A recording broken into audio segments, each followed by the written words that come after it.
Hi guys, good evening. This is Manay Gina and welcome back sa aking YouTube channel.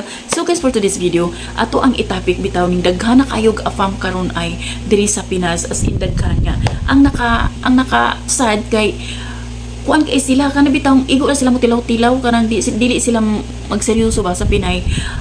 Unya ang nakasad po no kung ang Pinay nga ilahang mahimuan nga na kay seryoso ba kaning kuan siya kanang pure siya ang iyang intention nga mangita siya lifetime partner niya kanang kapika sa kinabuhi niya.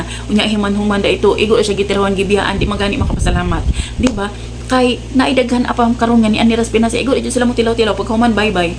Naapoy mga Pinay nga kana bitong igo ra pud mangwarta sa afam, no?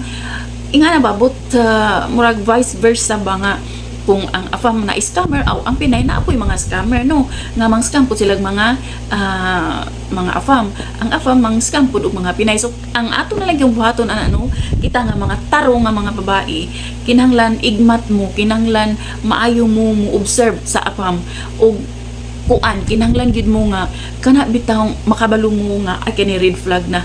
So ayaw na mo padayon pangita ang lain kay daghan ang mga afam pud nga kana bitaw nangita gyud sila kanang kapikas pud nila sa kinabuhi, no? So kaning mga afam nga bisag asa na lang na adto ning South Asia kaning diri sa Asia, no, magamping mo kay basin unya og nanay sakit nya igo ka gigamit nya na magkasakit pud noon ka.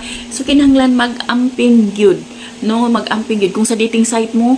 Ang akong i-advise sa inyo ano pag naamo sa dating site pag mangita mo ka fam, tan-awon ninyo kung unsa siya kadugay nga naa sa dating site. Tan-awon ninyo kung unsa siya nga pila na siya ka days, pila na siya ka months, year nga naa sa dating site. Kung bag-o pa siya sa dating site, then go. Kay kung dugay na siya sa dating site, kay daghan na kay nagpinay nga iyahang na meet up, daghan na nagpinay nga iyahang nakaila, o daghan na siya experience, no. So kinahanglan mangita ganita siguraduhon nato nga kana bitaw kita usa ang unang Pinay nga iyahang ma-meet up. Kay ang interesado nga afam, no, og interested jud siya sa imuha, makikita man gyud na siya. Then simpre na amoy mga plano, dili na siya mangitaglain. Nga ana siya guys. So hinaot no nga sa kadaghan sa na scam karon, ang gitawag nila love scam, manghinaot nga mag-igmat na ang mga Pinay.